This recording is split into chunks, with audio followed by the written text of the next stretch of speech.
And right now, what I'd like to do is go into a meditation and then a channel from Cryon. And so I invite you to close your eyes and engage the inner child and your imagination. We're going to have just the briefest, fun, pretend session. If you could do anything, be anything, go anywhere in this moment, what would that be for you? There are no limits. We are using your imagination, and so your imagination has endless possibilities, infinite things it can do and be and create. And here is the one rule in this imagination that you are creating right now. It has to be fun. It has to be the funnest thing that you have been wanting to do for so long. And in that fun thing that you are creating and imagining and being and doing, I ask you to hear now to all the laughter that is emanating from around you, because the Creator that loves you so much laughs when you do. There is joy throughout the cosmos when you have your joy. And so tune in now through that silent language of the laughter and the joy and the uproarious hilarity that is with you, a part of you. And you can create this at any time, any moment of the day. It's fun to pretend. It's fun to have an imagination. Is it real? I think it is. And so now let us hear from Cryon. Greetings, dear ones. I'm Cryon of Magnetic Service. This is the first meeting of the month where we again will continue a series that we've been doing for the last 4 weeks. For those of you who have not heard this, it is a series of new energies. Some are calling them tools, others are calling them gifts that are now possible, or perhaps those that are needed in this, the shift. To review the whole premise would be simple. We are in the middle. You are in the middle of a predicted energy shift, predicted by the ancients so long ago, predicted by those on the planet just recently. When I came in 34 years ago, this was the reason, to prepare you and tell you what might be coming. And what might be coming came. And although I told you back in 1989, it indeed occurred, and you chose to make this shift at the precession of the equinoxes in 2012. And subsequent to that time, things are starting to move in an odd direction on this planet to many. When I say odd direction, I mean that this is not your grandfather's world. This is not the way it used to be. The energy today is not a repeat of the energy from the last generation or even the generation before. And that is what used to happen. Almost like a train around a track, history would repeat itself and would repeat itself. And the same kinds of things would occur. Indeed, there are more people here than ever before. More humans on the planet. Indeed, there is higher tech. But the old energies still could have repeated and repeated. One of the prophecies, of course, that you all knew if you're a senior is that you would not be here today. That by the year 2000 something would happen. Even some of your scriptures gave you that scenario as a potential. But instead you are here.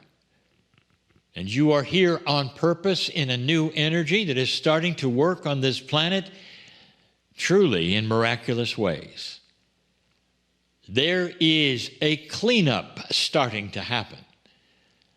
And in that, there are responses to those of the dark energy, those who are invested in keeping things the same as they were 100 years ago, and they're pushing for that, if you've noticed. They don't want integrity. They don't want rights. They don't want equalities. They don't want peace. All there for you to look at. Check it out. Who are the ones who are pushing back the hardest? They are the ones who are invested in the old energy. This new energy we speak of is the energy of kindness, compassion, love, understanding, peace for humanity, and coherence for the planet. You all know this is possible. Trading fairly with each other, sharing resources, having enough. New technology starting to occur so the planet is not then devoid of some resources because you need electricity or certain kinds of things. It's all coming. It's all coming. And dear ones, this is what we call the shift. In the last 4 weeks, we gave you 4 items. In the Circle of 12, they were presented as well. We're going to do the same thing tonight in the Circle of 12.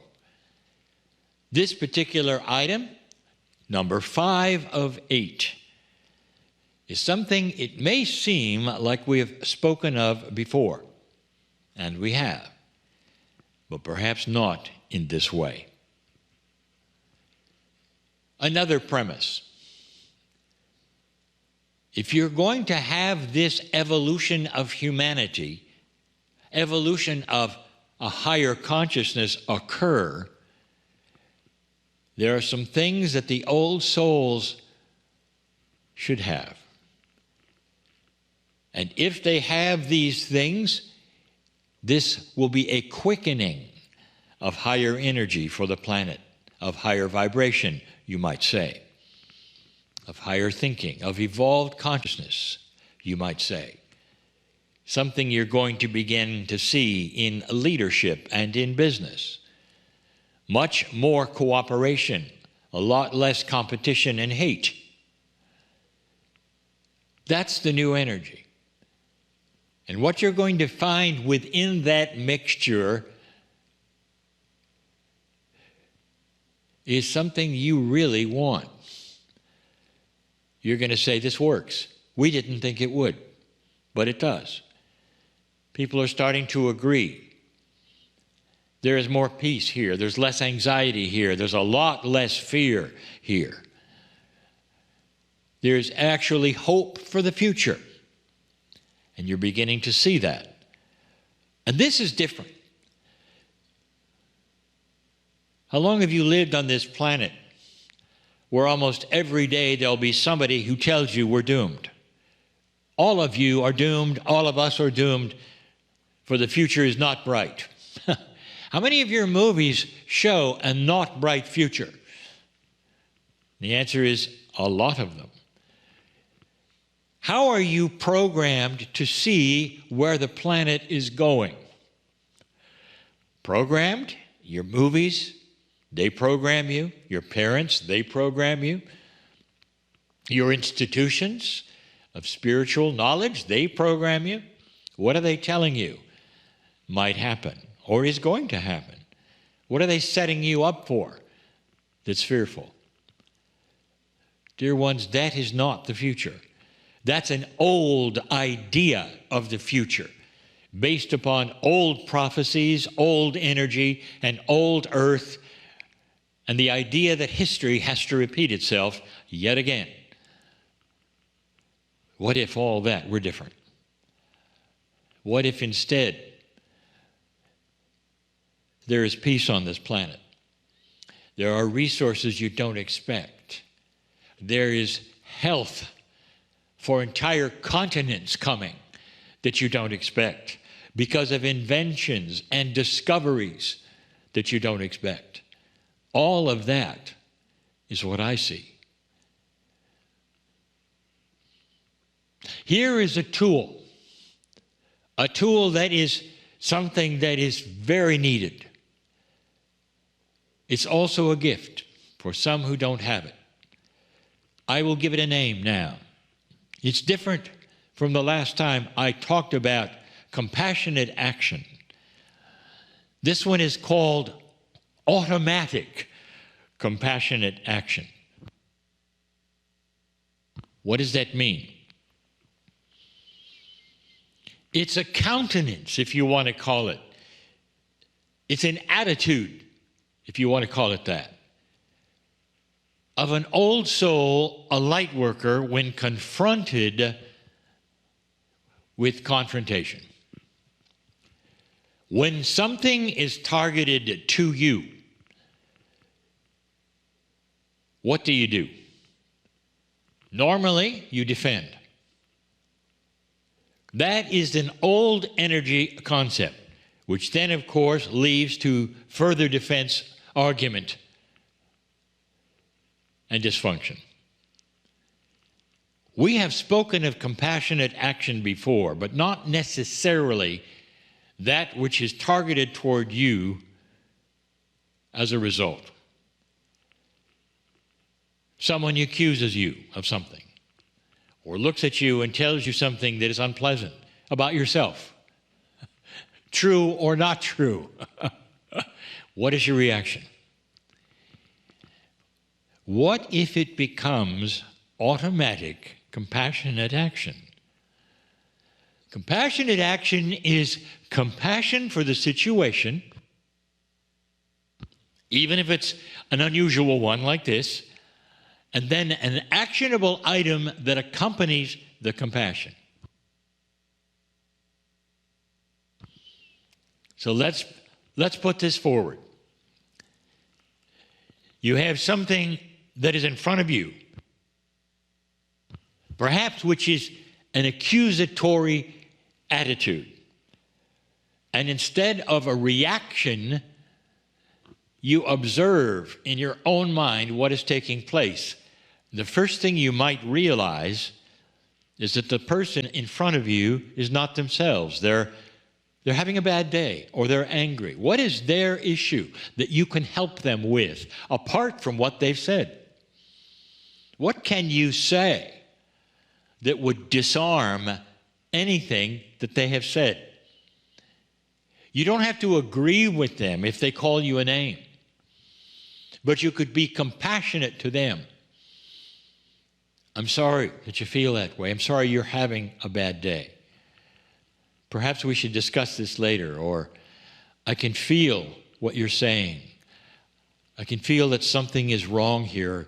You're not feeling well. I can feel something in you. What can we talk about it? What can we do? Everything comes back. It's a compassionate action, even in confrontation. Could you see how that in itself might disarm even war? Do you see how that in itself might be an answer to so many things? You're going to hear more about this in the Circle of 12. I want you to think about it, how this might work, as we discuss even more of it a bit later.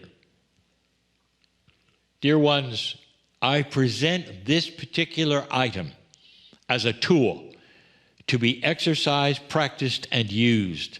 But for some of you, it'll be a gift, because you cannot even imagine that that would be you.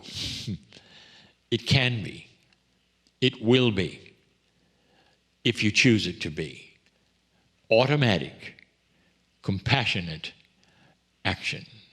No matter what, the first thing you do is have compassion in the situation. I'm crying in love with humanity. And so it is.